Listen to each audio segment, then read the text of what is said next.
Good morning મિત્રો. આજે lecture number 14 right. નવ મિત્રો, આપણે છેલ્લા લેક્ચરની અંદર ક્ષતિ કોને કહેવાય, ક્ષતિના પ્રકાર કેવા કેવા હોય, એ ક્ષતિના પ્રકારમાંથી બિંદુ ક્ષતિ એટલે શું, બિંદુ ક્ષતિના પ્રકાર આપણે સમજ્યા. અને એ બિંદુ ક્ષતિની અંદર આપણે તત્વયોગમિતીય ક્ષતિ, કઈ તત્વયોગમિતીય ક્ષતિ, એ બિંદુ ક્ષતિ પ્રકારની ક્ષતિ આપણે સમજ્યા. ચલો, તત્વયોગમિતીય ક્ષતિ બિન આયનીય ઘનની અંદર અને આયનીય ઘનની અંદર, રાઈટ, બંને પ્રકારના ઘનની અંદર તમે સમજ્યા. બિન આયનીય ઘનની અંદર રિક્ત અથવા તો ખાલી અથવા તો અવકાશ ક્ષતિ અને બીજી આંતરાલીય ક્ષતિ, રાઈટ. બંને પ્રકારની ક્ષતિ તફાવતની રીતે આપણે તમને જે પ્રમાણે સમજાવી છે એ પ્રમાણે તફાવતની રીતે જ તમારે યાદ રાખવાની. એના પછી આયનીય સંયોજનો હોય, આયનીય ઘન હોય, તો એના માટે આપણે શોર્ટકી ક્ષતિ અને ફ્રેન્કલ ક્ષતિ જોઈ હતી. એ પણ તમારે 6 મુદ્દા એ તફાવતની રીતે આપણે યાદ રાખવાના. એટલે ટૂંકમાં લગભગ તત્વયોગમિતીય ક્ષતિ આપણે ક્લિયર કરવી છે. ચલો, હવે મિત્રો આપણે બિંદુ ક્ષતિના મુખ્ય 3 પ્રકાર જોયા હતા. પહેલી હતી તત્વયોગમિતીય ક્ષતિ, બીજી હતી અશુદ્ધિ ક્ષતિ અને ત્રીજી હતી બિન તત્વયોગમિતીય ક્ષતિ, રાઈટ. એમાંથી આપણે જે પ્રથમ પ્રકાર હતો એ પ્રથમ પ્રકાર ક્લિયર કર્યો. હવે એના પછી જો બીજો પ્રકાર છે આપણો અશુદ્ધિ ક્ષતિ. અશુદ્ધિ ક્ષતિ કોને કહેવાય, અશુદ્ધિ ક્ષતિ કેવી રીતે રચાશે અને અશુદ્ધિ ક્ષતિના ઉદાહરણો કયા. તો મિત્રો જો અશુદ્ધિ ક્ષતિમાં શું કરવામાં આવશે, તો અહીં આપણે એક ઉદાહરણ સાથે સમજશો તો તમને વધારે ક્લિયર થશે. તો દાખલા તરીકે આ ઉદાહરણની અંદર SrCl2, બરાબર, સ્ટ્રોન્શિયમ ક્લોરાઇડ અને NaCl, આ બંનેને એકબીજા સાથે તમે પીગાડી અને જ્યારે એનું સ્ફટિકીકરણ કરશો ત્યારે આપણને અશુદ્ધિ ક્ષતિ છે જોવા મળશે. તો જો મિત્રો, જો પીગલિત NaCl કે જેની અંદર થોડો SrCl2 રહેલો હોય, થોડો SrCl2 એની અંદર નાખી અને જો તમે એનું સ્ફટિકીકરણ કરશો તો અશુદ્ધિ ક્ષતિ ઉત્પન્ન થશે. હવે તમને પ્રશ્ન થાય કે અશુદ્ધિ ક્ષતિ ઉત્પન્ન કઈ રીતે થાય. તો શું થશે, અશુદ્ધિ ક્ષતિનો મતલબ કે અશુદ્ધિ એડ નથી કરવાની તમારે. એડ શું કર્યું આપણે, તો NaCl ની અંદર તમે SrCl2 એડ કર્યો, જેના કારણે શું થશે, તો SrCl2 માં Sr2+ આયન NaCl ના Na+ આયનનું વિસ્થાપન કરશે. Na+ આયન રિમૂવ કરી એની જગ્યાએ શું ગોઠવાઈ જશે, Sr2+ આયન ગોઠવાઈ જશે. અને એના કારણે જે અશુદ્ધિ ઉત્પન્ન થાય એને આપણે અશુદ્ધિ ક્ષતિ કહીએ છીએ. તો મિત્રો અહીં શું થશે, અહીં જો, અહીં દાખલા તરીકે આપણે NaCl નું SrCl2 સાથે તમે સ્ફટિકીકરણ કરશો ત્યારે આ પ્રકારે દાખલા તરીકે NaCl નો સ્ફટિક છે. આ NaCl ના સ્ફટિકમાં Na+Cl- Na+Cl- આ પ્રમાણે ધન આયન અને ઋણ આયન ગોઠવાયેલા છે. પણ દાખલા તરીકે જો તમે આ સ્ફટિકીકરણમાં SrCl2 નાખી દો તો શું થશે, તો Sr2+ આયન, Sr2+ આયન આ Na+ આયનનું શું કરશે, તો વિસ્થાપન કરશે. પણ મિત્રો એક વસ્તુ યાદ રાખવાની કે Sr2+ આયનમાં Sr નો વીજભાર કેટલો છે, તો +2 છે. જ્યારે Na ની અંદર M નો વીજભાર કેટલો છે, તો +1 છે. તો આ પ્રકારે Sr2+, જો તમારો ઓલરેડી સ્ફટિક છે એ વીજભારની દ્રષ્ટિએ તટસ્થ રહેવો જોઈએ. સ્ફટિક આપણો વીજભારની દ્રષ્ટિએ કેવો હોવો જોઈએ, તટસ્થ હોવો જોઈએ. અને વીજભારની દ્રષ્ટિએ તટસ્થ ક્યારે થાય કે એમાં રહેલો કુલ ધન વીજભાર અને કુલ ઋણ વીજભાર એ સમાન હોવો જોઈએ. હવે મિત્રો યાદ રાખો, અહીં Sr2+ તમે જ્યારે દાખલ કરો છો એ વખતે Na+ છે, એ Na+ રિમૂવ થાય, પણ એક Sr2+ દાખલ થાય ત્યારે 2 Na+ રિમૂવ થાય, વિસ્થાપન થાય. કેમ? કારણ કે તમારે વીજભારની દ્રષ્ટિએ આને તટસ્થ બનાવવો હોય તો Sr2+ દાખલ થાય એટલે Sr2+ એટલે +2 વીજભાર, ત્યારે સામે 2 Na+ છે દૂર થશે. હવે 2 Na+ દૂર થાય એટલે શું થશે, તો એક Na+ ની જગ્યાએ Sr2+ છે ગોઠવાઈ જવાનો, પણ બીજો Na+ જ્યારે દૂર થશે એની જગ્યા ખાલી રહેશે. અહીં જુઓ, અહીં દાખલા તરીકે આ Sr2+ દાખલ થયો ત્યારે અહીંથી તો Na+ રિમૂવ થયો પ્લસ બીજો Na+ અહીંથી રિમૂવ થયો, પણ આ Na+ ની જગ્યા શું રહેશે, ખાલી રહેશે, વેકેન્ટ રહેશે. અને આવા વેકન્ટ NaCl આખા NaCl ના સ્ફટિકની અંદર આવા Na+ કેટલા મળશે? જેટલા Sr2+ દાખલ થશે એટલા Na+ છે એ એની અંદરથી એટલી સંખ્યામાં Na+ છે બહાર નીકળતા જશે. ઓકે, તો મિત્રો આ પ્રકારની જ્યારે ક્ષતિ ઉત્પન્ન થાય, આ પ્રકારની ક્ષતિ અશુદ્ધિ ક્ષતિ તરીકે આપણે ઓળખીશું. કયા પ્રકારની ક્ષતિ કહીશું? આને અશુદ્ધિ ક્ષતિ. રાઈટ, એકદમ સિમ્પલ છે મિત્રો. રાઈટ, તો ચલો અહીં સમજી લો બરાબર. જ્યારે તમે પીગળેલ NaCl માં થોડું SrCl2 નાખી અને જો તમે એનું સ્ફટિકીકરણ કરશો તો Na+ ના કેટલાક સ્થાનો Sr2+ પ્રાપ્ત કરે છે. દરેક Sr2+ બે Na+ આયનને વિસ્થાપિત કરશે. તેમાંથી એક Na+ નું સ્થાન કોણ લેશે? Sr2+ લેશે. જ્યારે એક Na+ આયનનું સ્થાન છે ખાલી રહેશે, જે તમને જોવા મળે છે.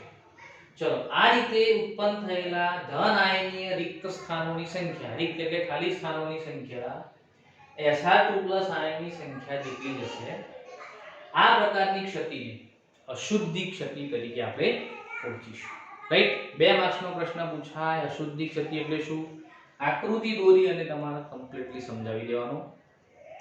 કદાચ તમને આવું બીજું ઉદાહરણ પૂછાય કે ભાઈ આનું બીજું એક્ઝામ્પલ આપવું હોય તો મિત્રો આ એનું બીજું એક્ઝામ્પલ છે CdCl2. જેમ આપણે અહીં SrCl2 એડ કર્યો એ પ્રકારે CdCl2 ને તમારે AgCl ની અંદર એડ કરવાનું. જેમ અહીં NaCl માં SrCl2 તમે એડ કર્યો એ પ્રકારે AgCl ની અંદર જો CdCl2 તમે એડ કરશો તો સેમ આ જ પ્રકારની અશુદ્ધિ ક્ષતિ. એની અંદર અહીં Cd2+ આયન છે, બે Ag+ આયનનું વિસ્થાપન કરશે, જેની જગ્યાએ એકની જગ્યાએ Cd2+ આયન ગોઠવાશે. જ્યારે બીજી જગ્યા છે શું રહેશે? તો ખાલી રહેશે. બીજી જગ્યા ખાલી રહેશે અને સેમ આ જ પ્રકારની તમને અશુદ્ધિ ક્ષતિ છે એની અંદર પણ જોવા મળશે. તો મિત્રો આ પ્રમાણે બીજા પ્રકારની આપણી ક્ષતિ અશુદ્ધિ ક્ષતિ કોને કહેવાય, કેવી રીતે રચાશે, એના ઉદાહરણો કયા કયા, આટલું તમારે યાદ રાખવાનું. અશુદ્ધિ ક્ષતિ તમારી ક્લિયર થઈ જશે. ઓકે, તો આ પ્રમાણે અશુદ્ધિ ક્ષતિ બીજા નંબરની ક્ષતિ આપણે યાદ રાખવાની. ઓકે, ચલો હવે મિત્રો એના પછી આપણો ક્ષતિનો પ્રશ્ન આવશે. ત્રીજા નંબરની ક્ષતિ છે બિન તત્વયુગ્મિતિ ક્ષતિ. બિન તત્વયુગ્મિતિ ક્ષતિ પહેલા તો કોને કહેવાય, કેવા પ્રકારના ઘનની અંદર બિન તત્વયુગ્મિતિ ક્ષતિ જોવા મળશે અને આ બિન તત્વયુગ્મિતિ ક્ષતિના પ્રકાર કયા કયા? તો મિત્રો બરાબર સમજો. આ પ્રકારની ક્ષતિ જે ઘનની તત્વયુગ્મિતિને ખલેલ પહોંચાડે છે. યાદ રાખો, બિન તત્વયુગ્મિતિ ક્ષતિની અંદર ઘનની તત્વયુગ્મિતિમાં ફેરફાર થશે. ફેરફાર થશે એટલે કે જેટલા ધન આયન અથવા તો ઋણ આયન હોવા જોઈએ એના કરતાં કાં તો વધી જશે કાં તો જેટલા હોવા જોઈએ એના કરતાં ઘટી જશે. પેલાના જેવું નહીં કે ભાઈ એની અંદર રહેલા ઘટક કણો છે એ ઘટક કણો આયન સ્વરૂપે હોય તો એટલા ને એટલા રહેશે એવું નહીં બને. આની અંદર કાં તો વધી જશે કાં તો ઘટી જશે, જેના કારણે આપણા ઘનની તત્વયુગ્મિતિમાં ખલેલ પહોંચશે. રાઈટ, તો આ યાદ રાખવાનું. આ પ્રકારની ક્ષતિ છે એ તત્વયુગ્મિતિને ખલેલ પહોંચાડે છે. આ પ્રકારની ક્ષતિ મુખ્યત્વે તમને ક્યાં જોવા મળશે? યાદ રાખો, મુખ્યત્વે અકાર્બનિક ઘન. કેવા પ્રકારના? અકાર્બનિક ઘનની અંદર આપણને આ પ્રકારની ક્ષતિ છે જોવા મળશે. ચલો હવે મિત્રો આ બિન તત્વયુગ્મિતીય ક્ષતિ કયા પ્રકારની હશે, તો કઈ કઈ ક્ષતિ છે જેને બિન તત્વયુગ્મિતી ક્ષતિ તમે કહેશો? તો અહીં જો બિન તત્વયુગ્મિતી ક્ષતિના મુખ્ય 2 પ્રકાર છે. નંબર 1 ધાતુ વધારો ક્ષતિ અને નંબર 2 ધાતુ ઉણપ. ધાતુ ઉણપ એટલે કે ધાતુમાં ઘટાડો. રાઈટ, હવે જો અહીં ધાતુ વધારો એટલે ખરેખર જે ધાતુ હોવી જોઈએ એના કરતાં વધી જશે એટલે તત્વયુગ્મિતિ ડિસ્ટર્બ થઈ ગઈ. પેલામાં પણ ખરેખર જે ધાતુ હોવી જોઈએ એના કરતાં ઘટી જશે તો આ પણ તત્વયુગ્મિતિમાં ડિસ્ટર્બન્સ થઈ ગયું. એટલે કહેવાનો મતલબ કે આ પ્રકારની ક્ષતિ જે તત્વયુગ્મિતિમાં કાં તો મીન્સ કે ધાતુની અંદર કાં તો વધારો કરશે કાં તો ઘટાડો કરશે, જેના કારણે ઘનની તત્વયુગ્મિતિ છે એ ડિસ્ટર્બ થઈ જશે. ચલો હવે મિત્રો અહીં ધાતુ વધારો ક્ષતિ પહેલા સમજી લઈએ આપણે, પછી એના પછી ધાતુ ઘટાડો ક્ષતિ જોઈશું. ચલો હવે પ્રથમ પ્રકારની ધાતુ વધારો ક્ષતિ. ચલો ધાતુ વધારો ક્ષતિ 2 રીતે તમને જોવા મળશે. કેટલી રીતે? બે રીતે. એમાં પ્રથમ રીત હું તમને સમજાવું છું, મોસ્ટ ઇમ્પોર્ટન્ટ રીત છે, કમ્પલસરી તૈયાર કરજો, પરીક્ષાની દ્રષ્ટિએ ખાસ ઇમ્પોર્ટન્ટ છે, યાદ રાખજો. આ રીત છે એકદમ આઈએમપી, રાઈટ? આ રીત પણ આઈએમપી 2 માર્ક્સ માટે, યાદ રાખો. આ કેટલા માર્ક્સ માટે? 2 માર્ક્સ માટે મોસ્ટ ઇમ્પોર્ટન્ટ. આ તમને વધુમાં વધુ 3 માર્ક્સ માટે મોસ્ટ ઇમ્પોર્ટન્ટ. ચલો હવે ધાતુ વધારો ક્ષતિ માટે મેં તમને કહ્યું 2 પ્રકારે ધાતુ વધારો ક્ષતિ આપણને જોવા મળશે. પહેલી રીતમાં જુઓ, n આયનીય રિક્ત સ્થાનોને કારણે ધાતુ વધારો ક્ષતિ. n આયનીય રિક્ત સ્થાનો એટલે કે n આયન ની જગ્યાએ ખાલી સ્થાન પડે અને એના કારણે જ્યારે ધાતુ વધારો ક્ષતિ થાય તે આ પ્રકારની છે, રાઈટ? હવે n આયન એટલે શું? તો મિત્રો યાદ રાખો, n આયન એટલે ઋણ આયન. n આયન એટલે ઋણ આયન. તો ઋણ આયનના કારણે જ્યારે ધાતુની અંદર મીન્સ કે સ્ફટિકની અંદર ધાતુનો વધારો થાય તેવા પ્રકારની ક્ષતિને આ પ્રકારની ધાતુ વધારો ક્ષતિ આપણે કહીશું. હવે જો આ ક્ષતિ પણ આપણે ઉદાહરણ વડે સમજી શકીએ. ચલો હવે મિત્રો પહેલો મુદ્દો એનો આપણે હશે કે ધાતુ વધારો ક્ષતિ કેવા પ્રકારના ઘનમાં તમને જોવા મળશે. તો મિત્રો જો આ પ્રકારની ક્ષતિ NaCl, KCl કે LiCl કે લિથિયમ ક્લોરાઇડ જેવા આયનીય હેલાઇડ જેવા સંયોજનો, આયનીય હેલાઇડ પ્રકારના સંયોજનોની અંદર આપણને ધાતુ વધારો ક્ષતિ છે જોવા મળશે. ચલો હવે કેવી રીતે આ ક્ષતિ ઉત્પન્ન થશે? બહુ સિમ્પલ છે ને, સમજી લેજો, એકદમ ક્લિયર થઈ જશે. તો સમજો મિત્રો, દાખલા તરીકે આપણે NaCl નું ઉદાહરણ લઈએ છીએ. આ એક NaCl નો સ્ફટિક છે. હવે આ NaCl ના સ્ફટિકને આપણે સોડિયમ ધાતુની બાષ્પમાં ગરમ કરવાનો. સમજો બરાબર? NaCl નો સ્ફટિક છે જેની અંદર જો માઈનસ એટલે Cl માઈનસ, પ્લસ આયન છે એટલે Na પ્લસ છે, રાઈટ? અહીંયા રાખજો, અહીં આ માઈનસ આયન એટલે Cl માઈનસ અને પ્લસ આયન છે એ શું છે? તો Na પ્લસ છે, રાઈટ? ચલો હવે આ માઈનસ આયન અને આ પ્લસ તમને જો આ પ્રમાણે સિસ્ટેમેટિક ધન ઋણ ધન ઋણ ધન ઋણ આ પ્રકારે સિસ્ટેમેટિક ગોઠવાયેલા છે. હવે શું થશે? તમારે શું કરવાનું? તો આ NaCl ના સ્ફટિકને આપણે Na ની સોડિયમની બાષ્પની અંદર તમારે ગરમ કરવાનું. સોડિયમની બાષ્પમાં ગરમ કરશો એટલે શું થશે? તો સોડિયમની બાષ્પમાં ગરમ કરશો એટલે સોડિયમ ધાતુ છે એ સોડિયમ ધાતુના પરમાણુ એ NaCl ના સ્ફટિકની સપાટી ઉપર આવીને ચોંટી જશે. NaCl ના સ્ફટિકની સપાટી પર શું થશે? આવીને ચોંટી જશે. હવે શું થશે? એ NaCl ના સ્ફટિકની સપાટી પર ચોંટી જાય એટલે NaCl ના સ્ફટિકમાં રહેલો Cl માઈનસ, કારણ કે અહીં તો બધા Na પ્લસ Cl માઈનસ એકબીજા સાથે જોડાયેલા છે, તો શું થશે? તો એ NaCl માં રહેલો કોઈ પણ એક Cl માઈનસ જે સપાટી ઉપર Na ધાતુનો જે બાષ્પ છે એનો પરમાણુ જે ચોંટ્યો છે એ Na ધાતુના પરમાણુ તરફ એ પ્રસરણ પામશે એની સાથે જોડાવા માટે. એની જોડે તો ઓલરેડી Na પ્લસ આયન છે, પણ એને છોડી અને પેલો જે નવો આવ્યો એનો મિત્ર, એ નવા મિત્રને સાથે એ જોડાવા માટે સપાટી તરફ એનું પ્રસરણ થશે. ચલો હવે સપાટી તરફ એનું પ્રસરણ થાય એટલે સીધી વસ્તુ છે કે એની જગ્યાએ તો વેકેન્સી થઈ ગઈ. એ એની ઓરિજિનલ જે સ્થાન હતું સ્ફટિક જાળી જે હતી એ સ્ફટિક જાળીમાંથી નીકળી ગયો અને એ નીકળી ગયો એટલે એની જગ્યા ખાલી થઈ ગઈ, અવકાશ થઈ ગયો ને. હવે એ નીકળીને ક્યાં પહોંચ્યો? તો એ ધીરે ધીરે પેલા નવા મિત્ર, નવો જે Na આવ્યો એ નવા Na સુધી પહોંચ્યો. હવે શું થશે? એ નવા Na સુધી પહોંચે છે. નવા Na સુધી પહોંચે એટલે શું થાય? તો નવા Na સુધી એ પહોંચ્યો ત્યારે એ નવો Na છે એ તો પરમાણુ છે ઓલરેડી. એ તો શું છે? Na પરમાણુ છે. એટલે એ પરમાણુ છે એને આ Cl સાથે જોડાવું છે. તો જો એને Cl સાથે જોડાવવું હોય તો એને શું બનવું પડે? Na પ્લસ બનવું પડશે. તો એ શું કરશે?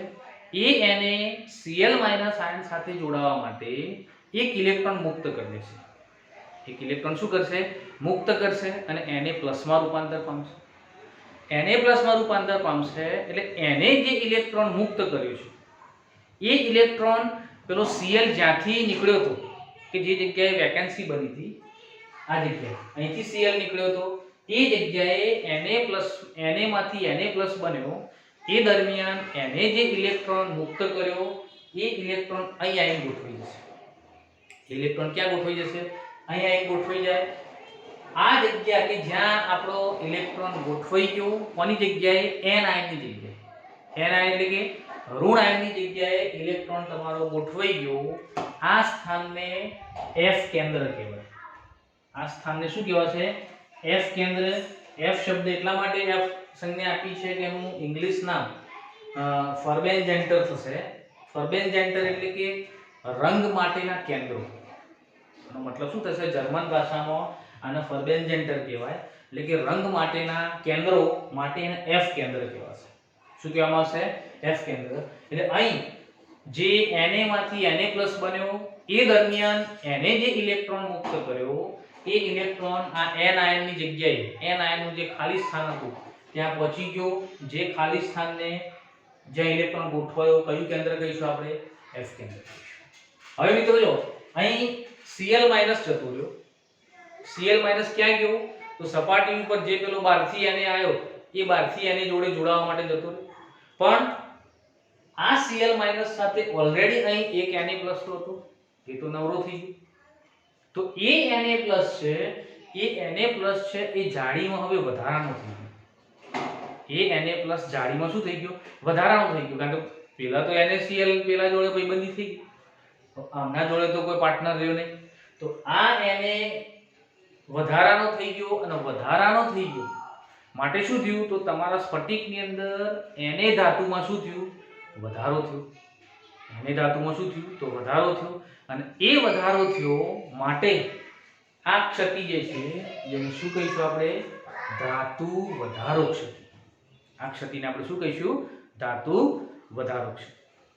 મિત્રો યાદ રાખજો, આ ધાતુ વધારો ક્ષતિના કારણે અહીં જે n આયનની જગ્યાએ ઇલેક્ટ્રોન ગોઠવાય છે કે જેને આપણે F કેન્દ્રો કહીશું, આ F કેન્દ્ર ઉપર જ્યારે પણ પ્રકાશ પડશે ત્યારે જો તમે NaCl વાપર્યો છે, NaCl ની અંદર સોડિયમ ધાતુના વધારાના કારણે આ જે F કેન્દ્ર રચાય છે, એ F કેન્દ્રના કારણે સોડિયમ ધાતુનો સ્ફટિક હંમેશા પીળા રંગનો તમને જોવા મળશે.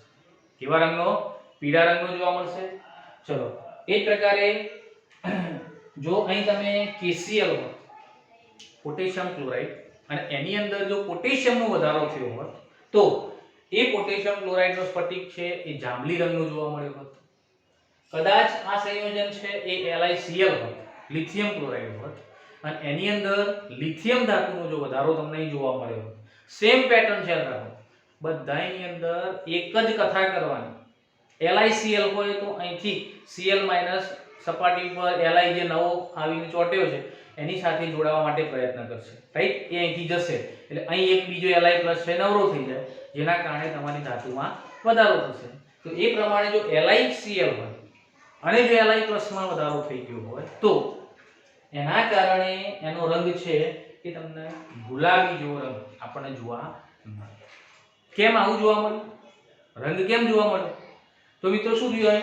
અહીં જ્યારે F કેન્દ્રની અંદર ઇલેક્ટ્રોન ભરાય છે, એ F કેન્દ્રમાં ભરાયેલા ઇલેક્ટ્રોન ઉપર જ્યારે પણ પ્રકાશ પડશે ત્યારે શું થશે? તો એ પ્રકાશના કારણે આ ઇલેક્ટ્રોન છે એ પ્રકાશનું શોષણ કરશે, જેથી એ એની ઉત્તેજિત અવસ્થામાં જશે. પણ એ ઉત્તેજિત અવસ્થામાં એ સ્થિર કે સ્થાયી રહી શકે નહીં, પણ એને જે શોષેલી ઉર્જા છે એ શું કરશે? મુક્ત કરશે. પણ એ જે તરંગ લંબાઈમાં મુક્ત કરશે, એ કઈ તરંગ લંબાઈમાં મુક્ત કરશે? તો દ્રશ્ય પ્રકાશની રેન્જની અંદર એ મુક્ત કરશે. અને એ જે મુક્ત કરશે એ તરંગ લંબાઈનો જે રંગ હશે એ રંગ આપણને જોવા મળશે. એટલે જો LiCl હશે તો પીળા રંગની તરંગ લંબાઈ હશે, લિથિયમ ક્લોરાઇડ હોય તો ગુલાબી રંગની હશે, અને જો KCl હશે તો જાંબલી રંગની તરંગ લંબાઈ વાળા પ્રકાશ છે એ મુક્ત કરશે, અને જેના કારણે આપણને જે તે સ્ફટિકનો રંગ એ પ્રકાશ પડતો આ પ્રકારે જોવા મળશે. ઓકે, તો મિત્રો એકદમ સરળ છે, એક વખત સમજેલો છે પ્રશ્ન આરામથી તમે લખી શકશો. આટલા સ્ટેપ યાદ રાખવાના. LiCl નું ઉદાહરણ લેવું હોય તો LiCl ને કોની બાષ્પમાં ગરમ કરવાનો? સોડિયમની બાષ્પમાં, જેથી શું થશે તો સોડિયમ છે LiCl ની સપાટી પર ચોંટી જાય. એ LiCl ની સપાટી પર ચોંટી જાય એટલે LiCl ના સ્ફટિકમાંથી Cl- એ શું કરશે તો પેલા સપાટી પર ચોંટેલા Na સાથે જોડાવા પોતાનું સ્થાન ખાલી કરી અને સપાટી તરફ પ્રસરણ કરશે. એ સપાટી સુધી પહોંચે એટલે એનું સ્થાન છે ખાલી રહેશે. સપાટી પર જે Na ધાતુ છે એ Cl- સાથે જોડાવા માટે Na ધાતુ શું કરશે એક ઇલેક્ટ્રોન મુક્ત કરી Na+ બની જશે. એ Na+ અને સપાટી સુધી પહોંચેલો Cl- જોડે NaCl બનાવશે. એને જે ઇલેક્ટ્રોન મુક્ત કર્યો છે એ ઇલેક્ટ્રોન ક્યાં આવશે તો આ જે જગ્યાએથી Cl- નીકળ્યો એ જગ્યાએ પહોંચશે. જે જગ્યાએ પહોંચે એને શું કહેવાય F કેન્દ્ર કહેવાય. અને આ F કેન્દ્રના કારણે શું થશે તો મેં તમને કહ્યું કે 3 પ્રકારના જુદા જુદા સ્ફટિકોના રંગ તમને જુદા જુદા જોવા મળશે. ઓકે તો મિત્રો બહુ જ ઇમ્પોર્ટન્ટ પ્રશ્ન છે અને એકી વખતે તમને સમજી લીધો હશે કમ્પ્લીટલી, એક જ વખત વાંચશો ક્લિયર થઈ જશે. ઓકે તો ચલો ધાતુ વધારો ક્ષતિ આ પહેલા પ્રકારની ધાતુ વધારો ક્ષતિ. હજુ બીજા પ્રકારની પણ ધાતુ વધારો ક્ષતિ આપણને જોવા મળશે. એ બીજું એક્ઝામ્પલ લઈને હું તમને સમજાવી દઉં. એટલે ધાતુ વધારો ક્ષતિ અને એના પછીનો મુદ્દો ધાતુ ઉણપ ક્ષતિ, બંને ક્ષતિ આપણે પૂરી કરીએ એટલે તમારો ક્વેશ્ચન પૂરો. ઓકે ચલો આપણે ધાતુ વધારો બીજી રીતે પણ જોઈ લઈએ. ચાલો હવે મિત્રો ધાતુ વધારો ક્ષતિમાં આપણે પ્રથમ પ્રકારની ધાતુ વધારો ક્ષતિ તમે જોઈ સેમ એના જેવી બીજા પ્રકારની ધાતુ વધારો ક્ષતિ કોના કારણે થશે તો જુઓ ધાતુ વધારો ક્ષતિ જે આંતરાલીય સ્થાનો પરના વધારાના ધન આયનના કારણે, એટલે કે ધન આયન આંતરાલીય સ્થાનમાં ગોઠવાય અને એ આંતરાલીય સ્થાનમાં ગોઠવાવાના કારણે અહીં આપણને ધાતુ વધારો ક્ષતિ પણ જોવા મળશે. દાખલા તરીકે એનું એક ઉદાહરણ છે મિત્રો zinc oxide Zn. Zinc oxide છે જે ઓરડાના તાપમાને સફેદ રંગનો હોય છે, પણ જ્યારે તમે આ ઝિંક ઓક્સાઇડ છે ને ગરમ કરશો ત્યારે ઝિંક ઓક્સાઇડનો સફેદ રંગ દૂર થશે અને ઝિંક ઓક્સાઇડ છે એ પીળા રંગનો બની જશે.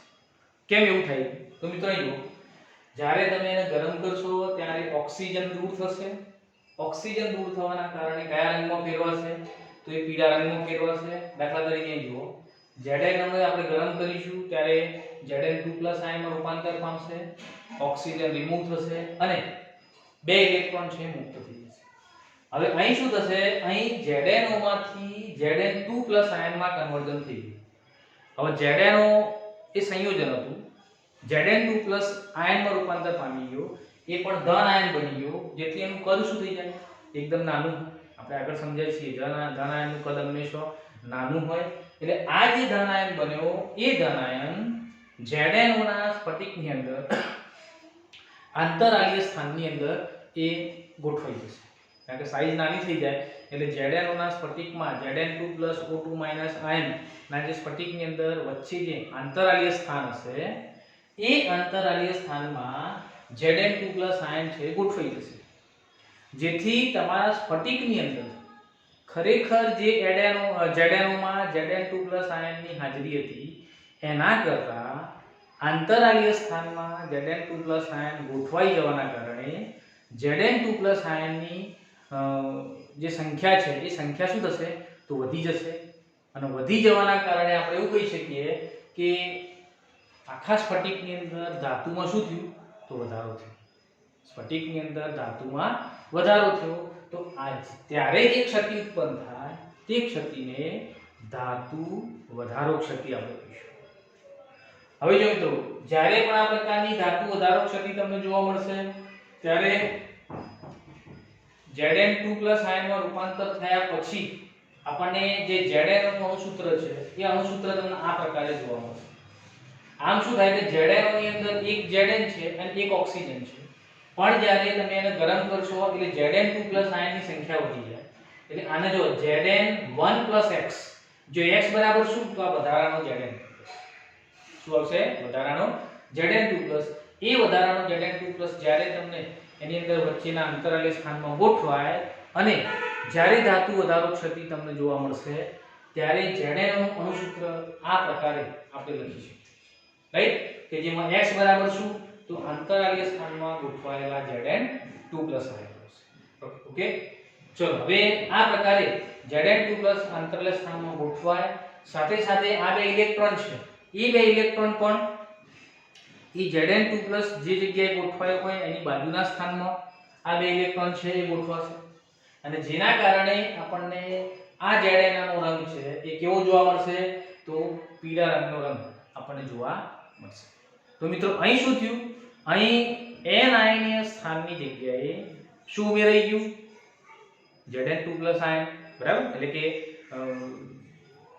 ધન આયન છે એની અંદર આંતરાલીય સ્થાનમાં ગોઠવાઈ ગયું, અને એ આંતરાલીય સ્થાનમાં ગોઠવાવાના કારણે અહીં આપણને ધાતુ વધારો ક્ષતિ આપણને જોવા મળશે.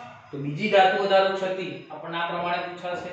આમાંથી તમને ખાસ MCQ પૂછાશે કે ભાઈ Zn નો રૂમ ટેમ્પરેચરે કયા રંગનું હોય અને એને ગરમ કરશો ત્યારે કયા રંગમાં રૂપાંતર થશે. અથવા બીજો ક્વેશ્ચન પૂછાય કે Zn છે અને ગરમ કરીએ ત્યારે એનું અણુસૂત્ર શું થશે, આ અણુસૂત્ર યાદ રાખો, રાઈટ. તો આ પ્રકારે આમાંથી લગભગ મોટો પ્રશ્ન ના પૂછાય, MCQ નો પ્રશ્ન જનરલી તમને આમાંથી પૂછી શકે છે. તો મિત્રો આ પ્રમાણે બંને પ્રકારની ધાતુ વધારો ક્ષતિ કોને કહેવાય, કેવી રીતે સમજાવી, બધું ક્લિયર થઈ ગયું છે. ચલો હવે બીજા પ્રકારની બિનતત્વયુક્તિ ક્ષતિમાં ધાતુ ઉણપ ક્ષતિ. ચલો હવે ધાતુ ઉણપ ક્ષતિ છે એમાં આપણે ખાસ કંઈ સમજાવવાનું નથી, તમારે સીધું આપણે ઉદાહરણ જ આપી દેવાનું, પણ ખાલી એટલું સમજી લો કે ધાતુ ઉણપ ક્ષતિ કહેવાય કોને. તો મિત્રો યાદ રાખો, ધાતુ ઉણપ ક્ષતિ કોને કહેવાય, તો ખરેખર કોઈ પણ ધાતુ ઓક્સાઇડ હોય એ ધાતુ ઓક્સાઇડમાં ખરેખર જે ધન આયન હોવા જોઈએ, બરાબર સમજો, તમારા કોઈ પણ ધાતુના ઓક્સાઇડની અંદર ખરેખર ધન આયન અથવા તો ધાતુ આયન જે તત્વયુગ્મિતિ પ્રમાણે હોવા જોઈએ એના કરતાં જ્યારે ઓછા તમને જ્યારે પ્રાપ્ત થાય, ઓછા જોવા મળશે, તે પ્રકારના ઘનની અંદર ધાતુ ઉણપ ક્ષતિ છે એવું આપણે કહી શકીએ. તે પ્રકારના ઘનમાં ધાતુ ઉણપ ક્ષતિ છે એવું તમે કહી શકો. દાખલા તરીકે અહીં આપણે એક બે ઉદાહરણ આપેલા છે આપણને, અહીં જો તો જો શું કહે છે આપણને કે એવા ઘન પદાર્થો છે કે જે તત્વયુગ્મિતિ પ્રમાણ કરતા ઓછા ધાતુ આયનો ધરાવે છે. દાખલા તરીકે FeO માં ખરેખર Fe કેટલો હોવો જોઈએ, તો 1, ઓક્સિજન કેટલો હોવો જોઈએ, 1, પણ અહીં જ્યારે એનું તમે એનાલિસિસ કરશો ત્યારે Fe 1 ની જગ્યાએ 0.95 જોવા મળે છે, રાઈટ. Fe 0.95 આવું સંઘટન આપણને જોવા મળ્યું. તો અહીં ખરેખર આપણો જે ધાતુ આયન તત્વયુગ્મિતિ પ્રમાણે હોવો જોઈએ એના કરતા ઓછો જોવા મળે છે. તો એના કરતા ઓછો જોવા મળે તો આને કહેવાય ધાતુ ઉણપ ક્ષતિ. આને શું કહેવાય છે, ધાતુ ઉણપ ક્ષતિ. ચલો મિત્રો અહીં ખરેખર Fe 0.95 એક્ઝેક્ટ હોતો નથી, એ 0.93 થી લઈને 0.96 સુધીની રેન્જમાં હોય. ઘણી જગ્યાએ Fe 0.93 પણ હોય, Fe 0.94 પણ હોય, Fe 0.95 પણ હોય, Fe 0.96 પણ હોય, રાઈટ. એટલે એ Fe 0.93 થી લઈ અને Fe 0.96 ના ગાળાની અંદર આપણને FeO નું સંઘટન છે પ્રાપ્ત થાય. તો ટૂંકમાં આ પ્રમાણે આ સંઘટનની અંદર Fe નું પ્રમાણ છે એ ઘટ્યું, ખરેખર હોવું જોઈએ એના કરતાં ઓછું જોવા મળ્યું, માટે આ ઉણપ છે એ કઈ કહેવાશે, ધાતુ ક્ષતિ છે એ કહેવાશે ધાતુ ઉણપ ક્ષતિ. ચલો હવે મિત્રો જો અહીં Fe2+ આયનનું પ્રમાણ ઘટ્યું, જેના કારણે શું થયું, તો જેના કારણે Fe2+ આયન છે એના કારણે ધન વીજભારમાં ઘટાડો થયો. ધન વીજભારમાં શું થયું, ઘટાડો થયો, અને એ ધન વીજભારમાં ઘટાડો પૂરો કરવા માટે એ સંયોજનની અંદર Fe3+ આયન હાજર હોય.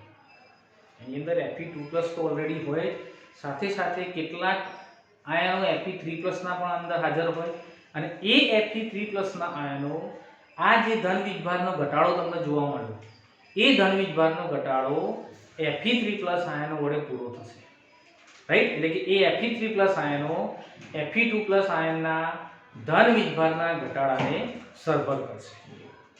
આના આધારે મિત્રો યાદ રાખજો, તમારા દાખલાઓની ગણતરી આવશે કે ભાઈ Fe 0.95O એની અંદર Fe2+ આયનની ટકાવારી કેટલી અને Fe3+ આયનની ટકાવારી કેટલી, એ દાખલાઓની ગણતરી ધાતુ ઉણપ ક્ષતિમાંથી આવશે. એટલે ધાતુ ઉણપ ક્ષતિમાં બીજું બધું ડિટેલમાં હું જવાની જરૂર નથી, ખાલી એના ઉદાહરણો તમારે યાદ રાખવાના અને એના દાખલો એક પૂછાશે એ ખાસ યાદ રાખવાનો. અને તમને ખબર હોવી જોઈએ કે ધાતુ ઉણપ ક્ષતિ ખરેખર કોને કહેવાય. એટલું યાદ રાખવાનું, તત્વયોગ મિતિ પ્રમાણે જે ધાતુ આયનનું પ્રમાણ હોવું જોઈએ એના કરતાં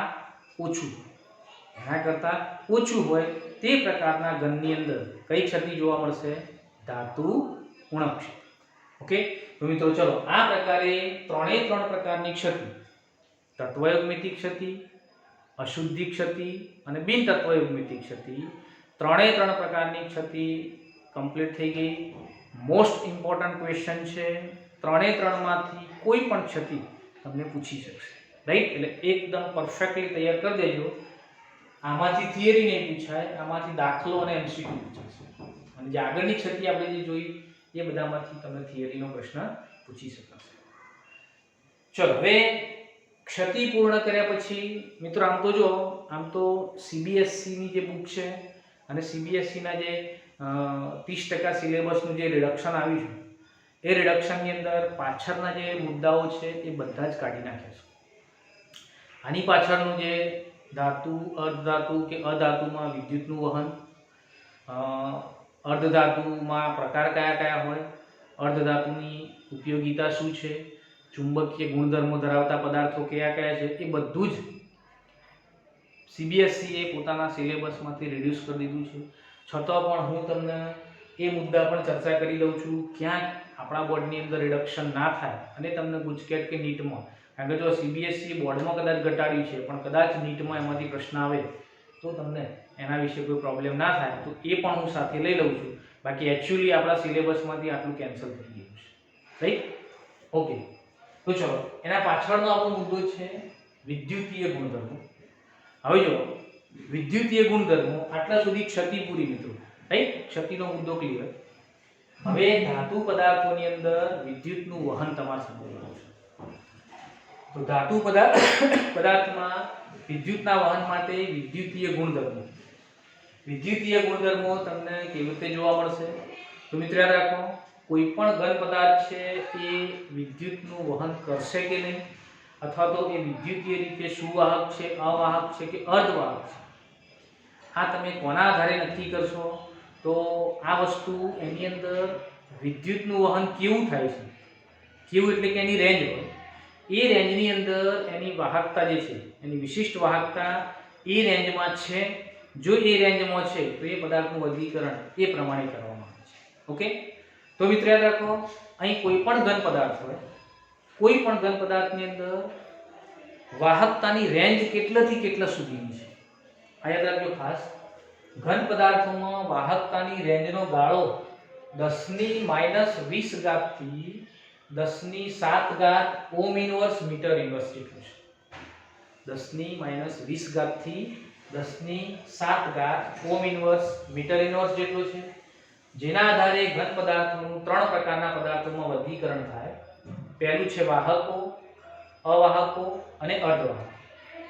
હવે જો આ એમસીક્યુ નો પ્રશ્ન છે કે રેન્જનો જે ગાળો છે કેટલાથી કેટલા સુધી હોય તો આપણો ઘન પદાર્થ છે કઈ કેટેગરીમાં આવશે?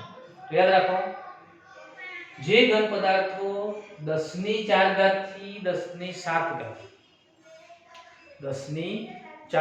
થી 10⁻7 ઓમ ઇનવર્સ મીટર ઇનવર્સના ગાળામાં જેની વાહકતા તમને જોવા મળશે તેવા ઘન પદાર્થોને વિદ્યુતના વાહકો અથવા તો સુવાહકો આપણે કહી શકીશું, રાઈટ? કેટલી યાદ રાખજો, 10⁻4 થી લઈ અને 10⁻7 ઓમ ઇનવર્સ મીટર ઇનવર્સના ગાળામાં જો તમારી વાહકતા જોવા મળશે તો તેને આપણે સુવાહકો અથવા તો વાહકો કહીશું. ખાસ કરીને ધાતુઓ છે એ ધાતુઓ આ ગાળામાં આવશે, પણ ધાતુઓની વાહકતા કેટલી છે? તો 10⁻7 ઓમ ઇનવર્સ મીટર ઇનવર્સ છે. ઓકે, ચલો મિત્રો, અવાહકો કોને કહેવાશે? તો જો એ પણ રેન્જ યાદ રાખવાની. જે ઘનની અંદર 10⁻20 થી લઈ અને 10⁻10 10⁻20 થી 10⁻10 ઓમ ઇન્વર્સ મીટર ઇન્વર્સના ગાળામાં જો વાહકતા જોવા મળશે તો તેને અવાહકો આપણે કહીશું, એટલે કે લગભગ વિદ્યુતનું વહન નહિવત થશે. રાઈટ, આ ગાળો છે એ શું સમજાવે છે કે લગભગ વિદ્યુતનું વહન છે એકદમ નહિવત થાય. એક પ્રકારે અર્ધવાહકો કોને કહેશું? તો યાદ રાખો, જે ઘન પદાર્થોમાં 10 ની -6 ઘાતથી 10 ની 4 ઘાત, 10 ની -6 ઘાતથી 10 ની 4 ઘાત ઓમ ઇન્વર્સ મીટર ઇન્વર્સ ના ગાળાની અંદર જો તમને વાહકતા જોવા મળશે તો તે પ્રકારના ઘન પદાર્થોને કયા કહીશું આપણે? તો અર્ધવાહકો. કેવા કહીશું? અર્ધવાહકો. અને મિત્રો યાદ રાખો, અહીં તમને MCQ નો પ્રશ્ન અહીં વાહકતાની રેન્જના આધારે પૂછાય કે ભાઈ આટલી રેન્જ હોય તો કયા પદાર્થો હોય, અથવા તમને પૂછે કે અવાહકોની રેન્જ કેટલી, વાહકતાની અર્ધવાહકોની રેન્જ કેટલી, તો તમને ખબર હોવી જોઈએ. ઓકે, તો ચલો આ પ્રમાણે વિદ્યુતીય ગુણધર્મોમાં ખાસ એની વાહકતાના આધારે આપણે એના વર્ગીકરણ કરી શકીએ. હવે ધાતુ, અધાતુ અને અર્ધધાતુ ત્રણે ત્રણ પ્રકારના ઘન પદાર્થોમાં આપણે વિદ્યુતનું વહન કેવી રીતે કરી શકીએ એના માટેનો પટ સિદ્ધાંત, એના માટેનો પટ સિદ્ધાંતની આપણે ચર્ચા કરવાની છે. એની અંદર તમને ત્રણે ત્રણ પ્રકારના ધાતુ, અધાતુ અને અર્ધધાતુ ત્રણે ત્રણ એકી સાથે આપણે એમાં સમજી શકીશું. ઓકે, તો એ પ્રશ્ન સમજાઈ ગયો એટલે તમારો વાહકતાનો મુદ્દો ક્લિયર થઈ જશે. ચલો સ્ક્રીનશોટ લઈ લો આનો. ચલો મિત્રો, હવે એના પછીનો આપણો મુદ્દો છે ધાતુ, અધાતુ અને અર્ધધાતુમાં વિદ્યુતનું વહન પટ સિદ્ધાંતના આધારે સમજાવો. પટ સિદ્ધાંત મિત્રો, પટ સિદ્ધાંત શું છે એના આધારે આપણે સમજવાનું છે. આમ તો આ મુદ્દો CBSE એ આપણા સિલેબસમાંથી કટ કર્યો છે, છતાં આપણે આ તમને સમજાવી દઈએ. કદાચ આના રિલેટેડ કોઈ ક્વેશ્ચન પૂછાય તો પણ તમને તકલીફ પડશે નહીં. તો ચલો હવે મિત્રો બરાબર સમજો. ધાતુ, અધાતુ અને અર્ધધાતુની અંદર વિદ્યુતનું વહન પટ સિદ્ધાંતના આધારે સમજાવો. આનો મતલબ શું? તો મિત્રો યાદ રાખો, પહેલા તમારે પટ સિદ્ધાંત કોને કહેવાય એ સમજવું પડશે આપણે. હવે આપણે સ્ટેપ બાય સ્ટેપ પહેલા ધાતુની વાત કરીએ, પછી અધાતુની વાત કરીએ અને પછી અર્ધધાતુની વાત કરીએ. તો પહેલા ધાતુ માટે સમજી લો. તો ધાતુઓમાં વિદ્યુતનું વહન આપણે જ્યારે સમજાવવું હોય ત્યારે યાદ રાખો, ધાતુની અંદર હંમેશા વિદ્યુતનું વહન ઇલેક્ટ્રોન વડે થાય. કયા ઇલેક્ટ્રોન? સંયોજકતા કક્ષાના ઇલેક્ટ્રોન. એટલે હંમેશા ધાતુની અંદર વિદ્યુતનું વહન સંયોજકતા કક્ષામાં રહેલા ઇલેક્ટ્રોન વડે થશે. ધાતુ ઘન અવસ્થામાં હોય કે પીગલિત અવસ્થામાં, કોઈ પણ અવસ્થામાં ધાતુ વિદ્યુતનું વહન કરી શકે છે. ચલો હવે મિત્રો, પટ સિદ્ધાંત કોને કહેવાય? યાદ રાખો, પટ સિદ્ધાંતની અંદર બે પ્રકારના પટ હોય. એક પટ જેને સંયોજકતા પટ કહેવાય, બીજો પટ છે જેને વાહકતા પટ કહેવાય. પટ સિદ્ધાંતના આધારે વિદ્યુતનું વહન ક્યારે શક્ય બનશે? જ્યારે સંયોજકતા પટનો ઇલેક્ટ્રોન વાહકતા પટમાં પહોંચી જાય. સમજો બરાબર. પટ સિદ્ધાંત પ્રમાણે વિદ્યુતનું વહન ક્યારે શક્ય છે? જ્યારે સંયોજકતા પટનો ઇલેક્ટ્રોન ક્યાં કૂદકો મારશે?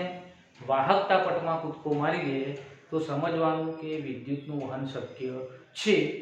પણ જો સંયોજકતા પટનો ઇલેક્ટ્રોન વાહકતા પટ સુધી ના પહોંચી શકે તો વિદ્યુતનું વહન પોસિબલ નથી.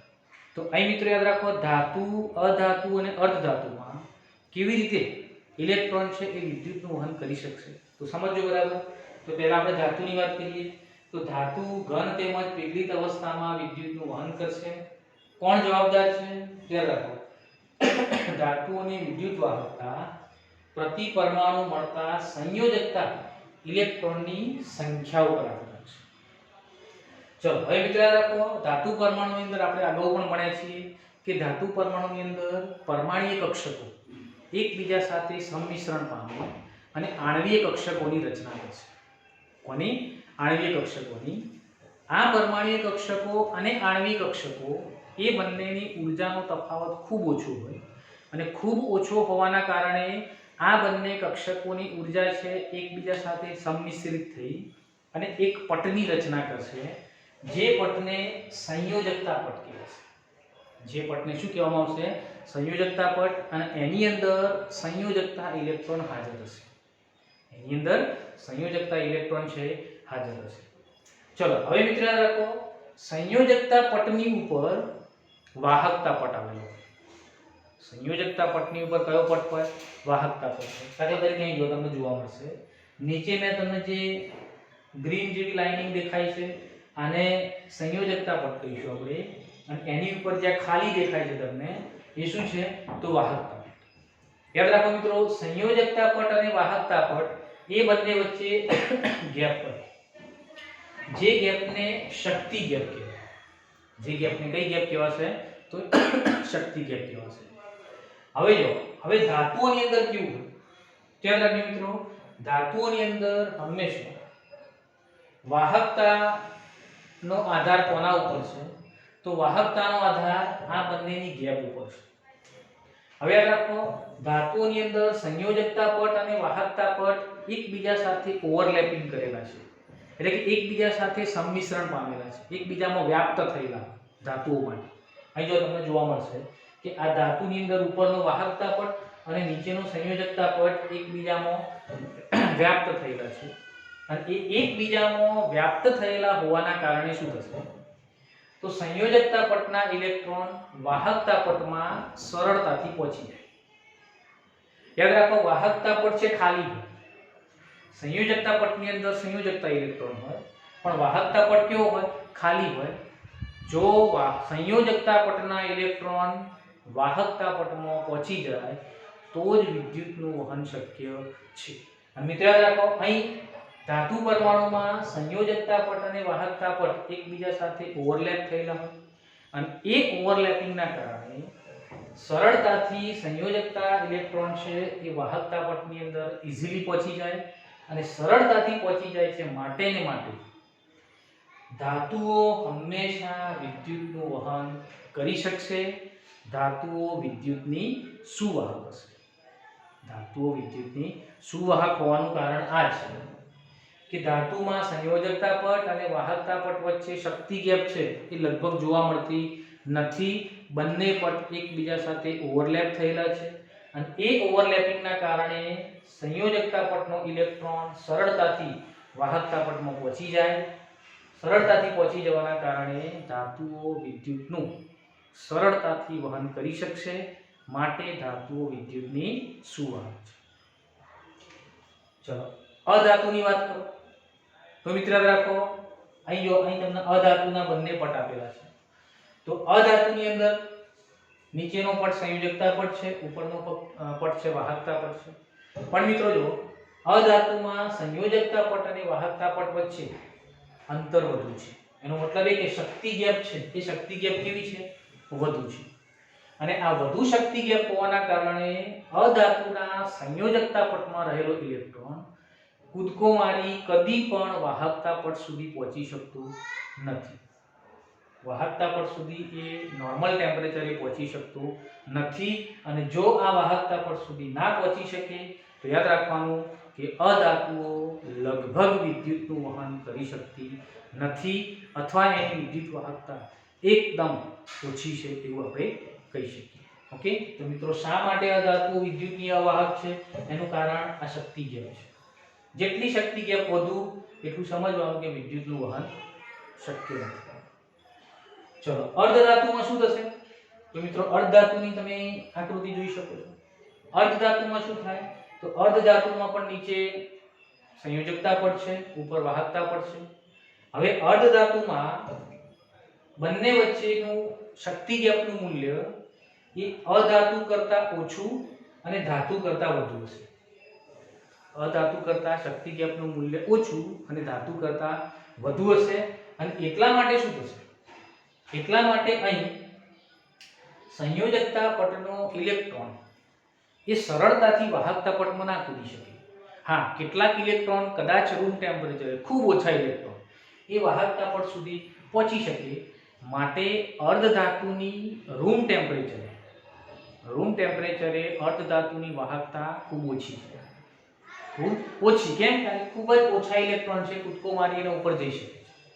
પણ મિત્રો જો તમે તાપમાન વધારો તમે અર્ધધાતુમાં જો તાપમાનમાં વધારો કરો અથવા ચોક્કસ પ્રકારના વિકિરણો તમે જો અર્ધધાતુ પર પાડશો તો શું થશે? તો સંયોજકતા પટમાં રહેલા ઇલેક્ટ્રોન ઉર્જાનું શોષણ કરશે અને ઉર્જાનું શોષણ કરી સરળતાથી કૂદકો મારી ક્યાં પહોંચી જશે? વાહકતા પટમાં પહોંચી જશે. તો તાપમાનના વધારા સાથે યાદ રાખજો અર્ધધાતુના વાહકતાના મૂલ્યમાં વધારો થશે. એટલે જો તમે તાપમાન વધારશો તો અર્ધધાતુઓ છે એ સરળતાથી વિદ્યુતનું વહન કરી શકશે. આ પ્રકારની વર્તણૂક યાદ રાખો.